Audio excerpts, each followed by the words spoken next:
Muito bem, este é Conexão Futura ao vivo aqui na tela do seu canal Futura e também estamos na internet. Basta você acessar aí futura.org.br para saber tudo que rola na nossa programação e aproveitando que você estará aqui, já aproveite e busque a nossa aba de programas para conferir todas as nossas edições anteriores do Conexão Futura. São todas compiladas aqui os nossos episódios e o programa de hoje também, a partir de amanhã, já estará aí para você assistir quantas vezes quiser e compartilhar também nas suas redes sociais. E no programa de hoje vamos falar sobre doação e transplante de órgãos. O Brasil alcançou este ano o melhor primeiro semestre da história no número de doadores efetivos, tanto em números absolutos quanto na taxa por milhão de habitantes. Segundo dados do Ministério da Saúde, entre janeiro e junho, mais de 4.600 potenciais doadores foram notificados e 1.338 tornaram-se doadores efetivos. Essas doações possibilitaram mais de 12 mil transplantes, incluindo os de maior complexidade, como pulmão, coração e medula óssea. Nesse mesmo período, o Brasil também alcançou a maior porcentagem de aceitação familiar, que foi de 58%, superando nossos países vizinhos da América Latina. No entanto, a taxa de rejeição das famílias ainda é muito alta, em torno de 40%.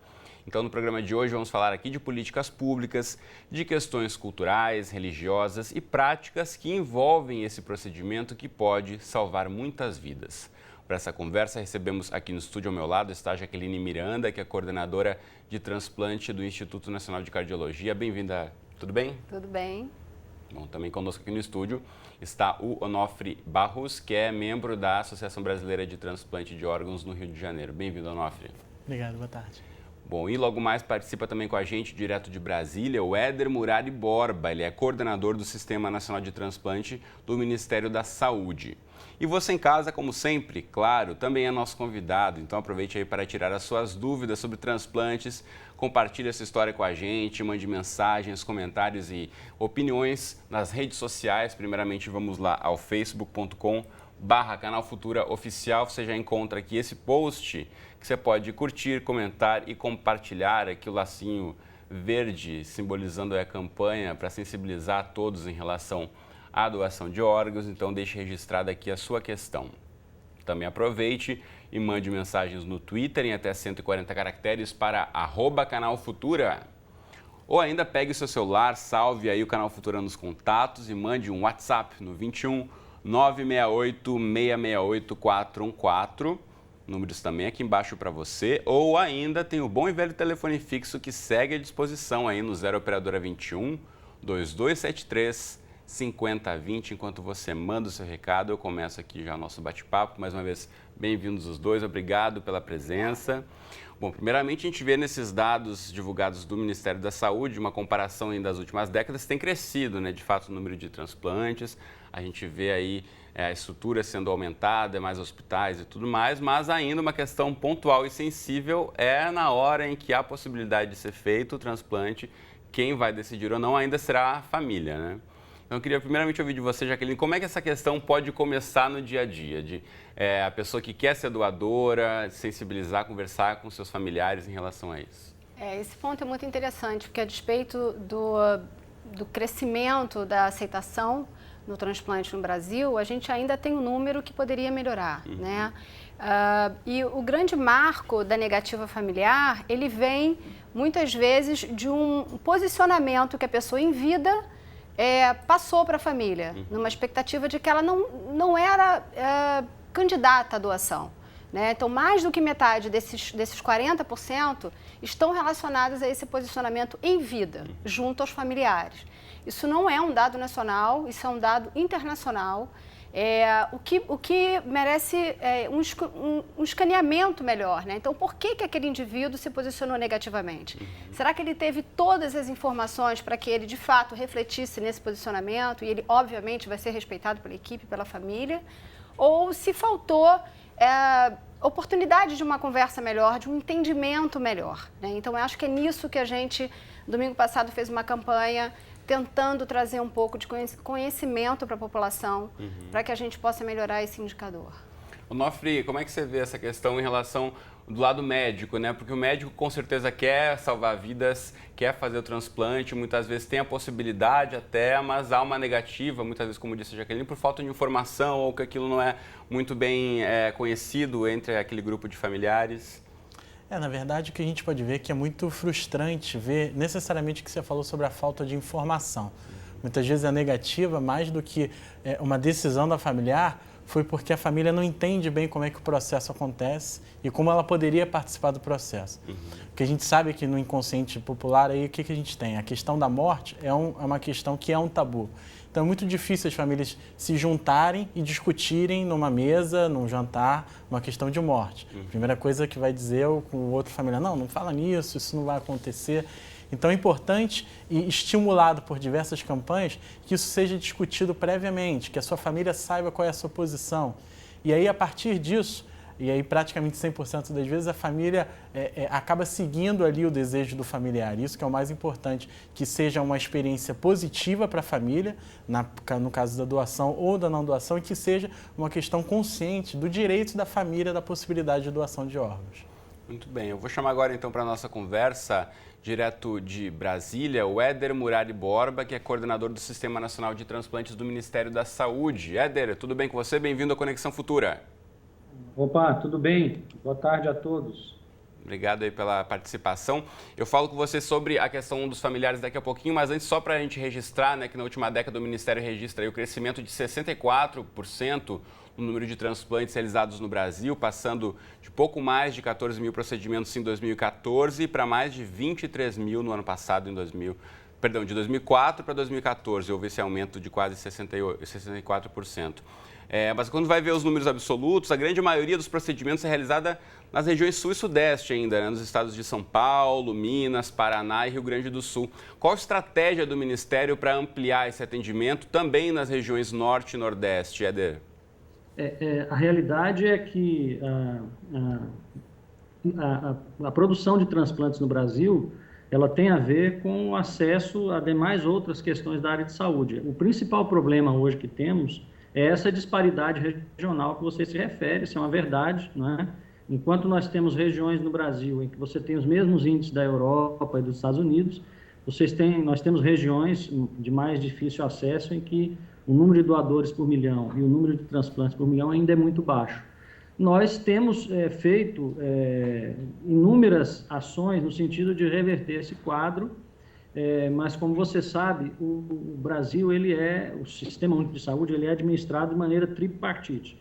E o que a gente vê é que naqueles estados, como por exemplo, vou dar um exemplo do próprio Rio de Janeiro, naqueles estados em que a gestão do SUS no estado assume para si também essa responsabilidade, os índices aumentam muito. No Rio de Janeiro, quando eu entrei no Sistema Nacional de Transplantes, os índices não passavam de 5 doadores por milhão, para você ter uma ideia. E hoje, pelo que eu estou informado, já passa de 15 doadores por milhão, isso em menos de 5 anos, é um avanço enorme. Da mesma maneira, iniciamos o aumento do número de transplantes no Acre, em Rondônia. Nós aprovamos no ano passado, em 2013 ainda, um programa chamado Tutoria em Transplantes, onde pessoas profissionais com expertise tanto no processo de doação e transplantes, quanto no processo da cirurgia em si, recebem um recurso do Ministério e viajam para essas regiões para ensinar e auxiliar nas cirurgias para que a gente reinicie o processo de doação e de transplante nas regiões de mais difícil acesso. Isso tem surtido efeito, tanto assim que houve um crescimento global em várias regiões do Brasil, como eu já citei, o Rio, a própria Bahia houve um avanço muito grande, o Rio Grande do Norte, mas, sem dúvida nenhuma, o desafio continua e segue esse sendo um dos principais problemas que o Brasil enfrenta, não só na área de transplantes, mas em outras áreas do Sistema Único de Saúde. Ou seja, oferecer o acesso de maneira igual a todos os brasileiros. O brasileiro que mora na Amazônia tem que ter o mesmo direito e o mesmo acesso a uma terapia de alta complexidade do brasileiro que mora em São Paulo, em Minas ou no Rio.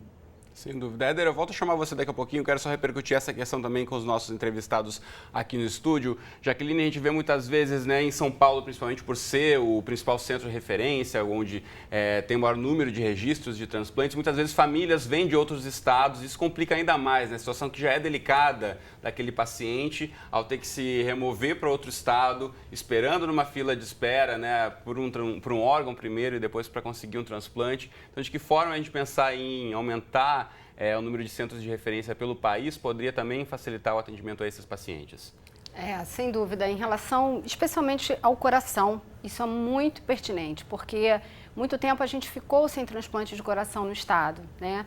E nossos pacientes iam para São Paulo, né? Desde 2009, o Rio de Janeiro resgatou o transplante no Ministério da Saúde, no Instituto Nacional, e tem uma estrutura privada que também faz, e a gente vê uma melhora na qualidade desse paciente. É muito importante que a gente tenha pacientes de outros estados, de Minas, temos pacientes de outras cidades que não o Rio de Janeiro, do estado do Rio, e o governo federal e o governo estadual tem inúmeros programas de atendimento a essas famílias. Então, essas famílias, elas vêm para perto da unidade transplantadora, elas têm um deslocamento garantido, elas têm algumas bolsas, alguns fomentos sociais para que ela tenha acesso ao atendimento. Então, isso também tem que ser ressaltado em termos de expectativa para a população. Sem dúvida. Onofre, e a questão também, muitas vezes, por essa centralização, de certa forma, dos órgãos e a lista de espera, né? Quando está muito distante o órgão do paciente, de que forma é feita essa logística? Na verdade, cada estado tem uma pactuação para facilitar, porque o tempo que a gente tem é muito curto. É um doador que é instável e a gente tem o que a gente chama de o mínimo de tempo possível. Então, a gente tem desde transportes por helicóptero. A gente, graças ao Ministério da Saúde, também tem uma pactuação com as empresas aéreas para o transporte dos órgãos, para a disponibilização de órgãos de outros estados também. E até algumas pactuações no próprio estado com a polícia, para batedores de polícia em questão de trânsito, viabilização de distâncias que não são nem tão longas, mas tem uma questão de tempo muito importante, tem uma dificuldade com o tráfego muito grande também. A gente pode facilitar também dessa forma. Sem dúvida. Vou voltar a chamar o Éder, que conversa com a gente de Brasília, representando aí o Ministério da Saúde. Éder, em relação a essa questão do transporte, como o Ministério avalia essa articulação, né, de tentar fazer o transporte de um órgão para o transplante com o menor tempo possível? É preciso entender, assim, a prioridade de todos os transplantadores e também no Ministério é que aonde o órgão é doado, ele deva ser implantado. Contudo, você tem situações, como já foi dito, em que o órgão é doado em um estado brasileiro e naquele estado ou não tem uma equipe apta a fazer o transplante, por exemplo, o transplante cardíaco, ou não tem o receptor geneticamente compatível. Quando isso ocorre, esse órgão ele é ofertado para uma logística nacional e esse órgão, dentro do tempo de isquemia que lhe é peculiar, por exemplo, o coração, que são 4 horas, no máximo 4 horas e meia, 5 horas de tempo de isquemia, esse órgão tem que ser alocado já no peito de outro receptor de outro estado. Então, o Ministério da Saúde fez já havia trabalhando assim apenas com um acordo informal com o Sindicato das Companhias Aéreas, e em 2013 nós conseguimos fazer uma grande articulação política que envolveu a Secretaria de Aviação Civil da Presidência, a Força Aérea Brasileira, a Infraero, a ANAC e todas as companhias aéreas de grande porte, também a FAB, para que os aviões que transportassem equipes e órgãos para transplante tivessem prioridade nos pousos e decolagens. Então, esse arranjo que o colega da BTO se referiu, que a nível estadual também é feito, também hoje a nível nacional está em vigor, e ele inclusive esse ano vai ser aperfeiçoado, incluindo o transporte de medula óssea, foi feito, e isso deu a condição de aproveitamento de inúmeros órgãos que anteriormente, pelo tempo de isquemia de cada órgão, não eram utilizados. Isso foi um avanço enorme, sem nenhum custo para o governo brasileiro. Isso, quando a gente diz isso em outros países, ninguém acredita, né? Mas, se que eu tenha conhecimento, é o único país do mundo em que esse arranjo existe e está funcionando muito bem. Inclusive, ele é feito com 2 braços, um aqui na Central Nacional de Transplantes em Brasília E o outro é aí no Comando Nacional de Navegação Aérea, que funciona aí no aeroporto Santos Dumont. Chama CGNA, é o órgão brasileiro de controle do espaço aéreo.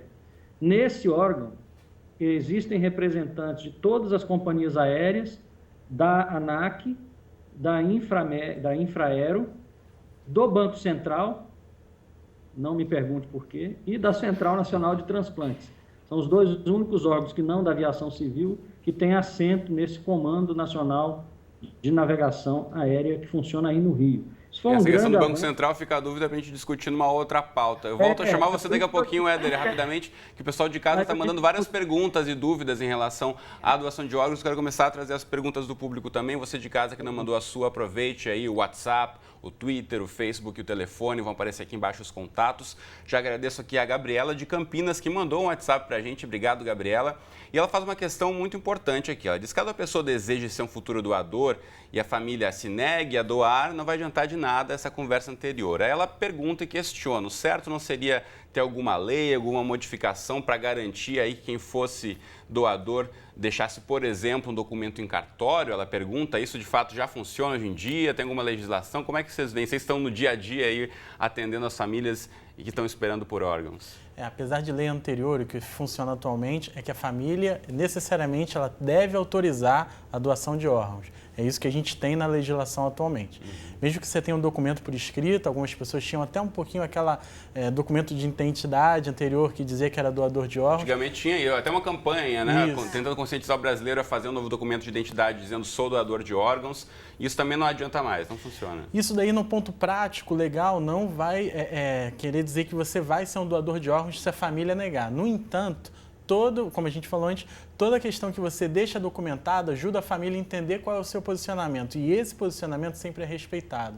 Inclusive, outros tipos de inscrições, como inscrições como Doe Mais Vida também, que partem dessa premissa de você avisar que é um doador de órgãos. Às vezes, na rede social, eles têm algumas formas de você colocar. Exato, o próprio Facebook também já possibilita você, dizendo o seu perfil, entre seus dados, onde você nasceu, sua profissão, se você quer ser doador de órgãos ou não. Isso também é uma forma de sinalizar publicamente, mas também não garante que você será um doador de órgãos. Fala, Jack.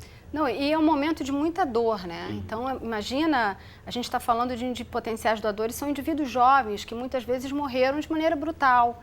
Então, eu acho que... Muitas vítimas de violência também. De aneurisma cerebral, de tiro.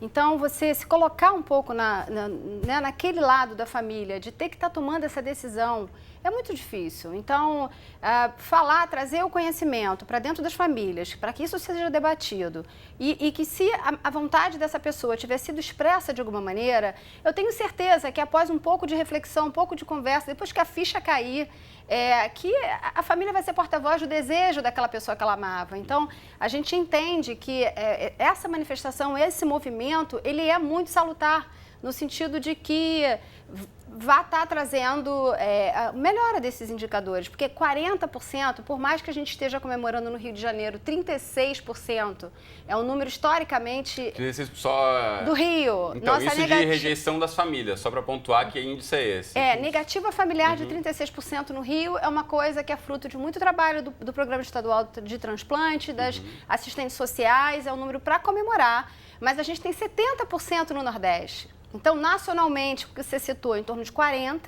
Então, por aí essa média nacional é uma coisa que a gente tem muito a fazer, né? Sem dúvida. Éder, como o Ministério vê essa questão? Existe algum tipo de estratégia sendo pensada para aproximar a discussão, para as famílias pensarem um pouco mais em relação à doação de órgãos? Eu acho que as próprias campanhas que nós temos feito e todo esse trabalho que os colegas estão dizendo é fruto de uma política integrada entre o Ministério da Saúde e os estados, né? De fato, nós não estamos nem utilizando o termo negativa familiar, a gente está usando o índice positivo, que é o índice de aceitação da família. Em relação a esse tema da família autorizar ou você deixar ou não registrado, tudo que você puder registrar é bom. Agora, de fato, a experiência mostra que, inclusive em países em que prevalece a doação presumida, que é a pessoa já nasce doador, as famílias são consultadas. Então, há um respeito muito grande pelo desejo da família e nós todos defendemos que deva continuar sendo assim. Inúmeros projetos de lei tem vindo no sentido de alterar esse aspecto da legislação. E o SNT e também o pessoal dos estados e dos municípios tem claro que a melhor maneira é a gente realmente obedecer o que a família quer. Em relação às estratégias, nós, todos os anos, isso está também na lei do transplante, o Ministério da Saúde e também as secretarias de Estado, conjuntamente com as centrais de transplante dos estados e os hospitais envolvidos, colocam na imprensa e na mídia campanhas para doação de órgãos. A gente sabe que isso não deve ser a única estratégia, mas tem dado resultado e, além disso, inúmeros cursos e capacitações, processos de capacitação dos profissionais de saúde estão sendo feitos pelo Brasil afora todos os anos. Nós computamos a nível nacional mais de 1.000 iniciativas, 1.000 pessoas formadas por ano, com projetos do Ministério de alguns estados do Brasil, nessa área de doação de órgãos e tem resultado em avanço. Agora, nunca é suficiente, porque o Brasil é muito grande e o desconhecimento acerca desse tema ainda é muito grande. Sem dúvida. Por isso a gente faz questão aqui no Conexão de sempre voltar essa pauta e ampliar essa discussão também para o público ter mais informações. É a terceira vez que eu participo do Conexão com esse tema e eu acho fundamental o trabalho que vocês fazem. Sem dúvida. É sempre um prazer contar com você, Éder. Mas por agora, hoje, infelizmente, nosso tempo também já voou. Preciso me despedir de você. Muito obrigado por mais uma vez ter se disposto a conversar conosco. Até a próxima. Obrigado a vocês. Um abraço. Muito bom.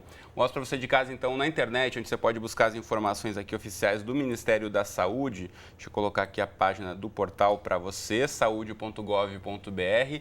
Esse é o portal oficial, você tem várias informações sobre saúde de uma forma geral e também sobre doação de órgãos. Está aqui, ó, já a chamada na página inicial. Brasil registra recorde de doações. Aproveitando que a gente está aqui na internet, vamos também ao site da ABTO, que é a Associação Brasileira de Transplante de Órgãos, abto.org.br, também vendo um pouco aí da movimentação dos profissionais de saúde, da sociedade civil, para chamar atenção para essa causa. A gente está quase encerrando, mas tem várias perguntas chegando aqui, do Ronaldo, do Ricardo, do Ciro também. Todo mundo quer saber como pode ser doador de órgãos.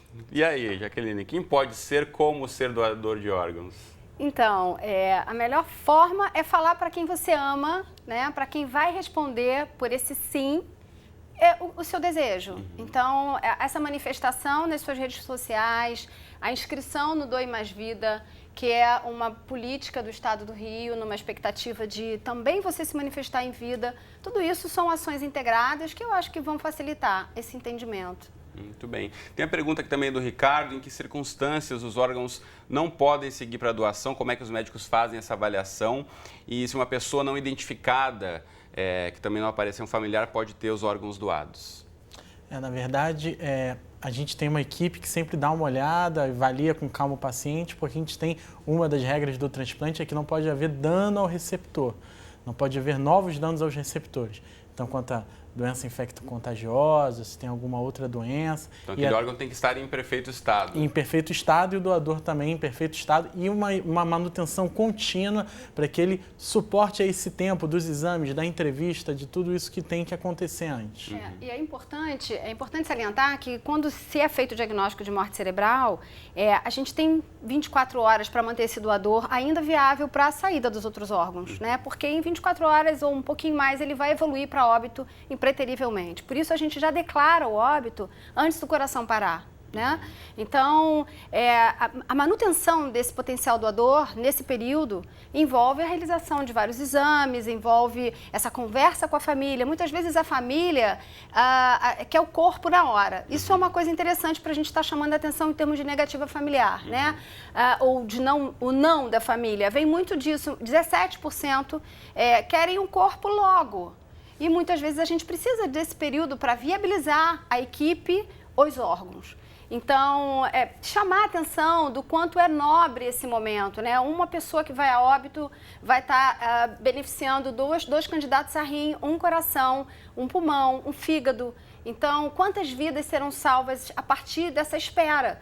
Então, trazer também isso é interessante. A integridade do órgão, do corpo, é uma coisa muito questionada pelas famílias. Como é que vai vir? Eu vou fazer um transplante de pele, eu vou receber aquele corpo desfigurado, né? Então, absolutamente. Isso está, inclusive, no site da BTO, né? O paciente tem uma cicatriz cirúrgica, como qualquer pessoa que operou. Então, a integridade do órgão é um dever e é uma lei que a gente mantenha, né? Então, porque esse momento delicado, as famílias têm essa preocupação também, né, de fazer o velório ou a cerimônia que for para marcar o fim da vida daquela pessoa. Então, há esses momentos delicados, é importante ressaltar isso também. Essa também é uma preocupação de quem faz o transplante. Exatamente. As estatísticas vêm exatamente com essas vertentes, né? A questão do não posicionamento em vida, a integridade do órgão, a questão religiosa que você comentou no início, ela não é tão pontuada. Acho que é em torno de 3 a 4%.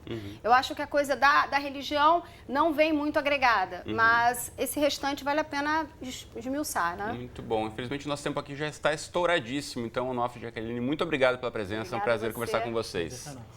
Você de casa aí, reflita sobre esse assunto, leve aí a pauta do transplante, doação de órgãos para sua família, seus amigos também. Eu te espero aqui então de segunda a sexta ao vivo, 2h30 da tarde no Conexão Futura. Tem representação 00:30, 7h30 da manhã, ou então qualquer hora do dia e da noite lá no nosso site. Um abraço para você e até a próxima.